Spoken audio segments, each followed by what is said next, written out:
সিনেমার প্রচারণার জন্য অনেকে অনেক কিছুই তো করেন, তাই বলে নায়িকাদের লুঙ্গি পরার ঘটনা কিন্তু সচরাচর ঘটে না। এবার তেমনই এক ঘটনা ঘটালেন চিত্রনায়িকা শবনম বুবলী। জানাবো সেই কথা, তার আগে আপনাদের কাছে অনুরোধ, দর্শক আমাদের পার্শ্বচিত্র চ্যানেলটি সাবস্ক্রাইব করে আমাদের উৎসাহিত করবেন প্লিজ। দর্শক, আপনারা নিশ্চয়ই জানেন ঈদকে সামনে রেখে গরম হয়ে উঠেছে সিনেমা পাড়া।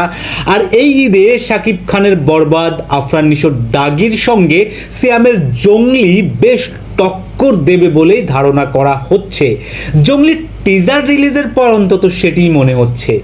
জঙ্গলি সিনেমায় সিয়ামের সঙ্গে গুরুত্বপূর্ণ ভূমিকায় রয়েছেন জনপ্রিয় চিত্রনায়িকা শবনম বুবলী।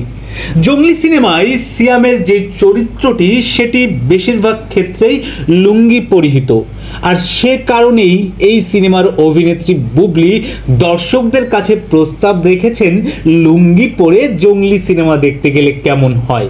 এজন্যে আবার নিজেই লুঙ্গি পরে সোশ্যাল মিডিয়ায় পোস্ট করেছেন বুবলী, যা রীতিমতো ভাইরাল হয়ে গেছে।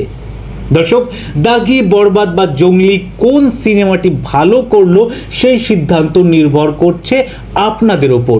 সিনেমা তিনটি দেখে আপনারা নিশ্চয়ই আপনাদের মতামত জানাবেন, আমরা সেই অপেক্ষায় রইলাম। আর সেই পর্যন্ত সাবস্ক্রাইব করে সঙ্গে থাকুন আমাদের পার্শ্বচিত্র চ্যানেলের।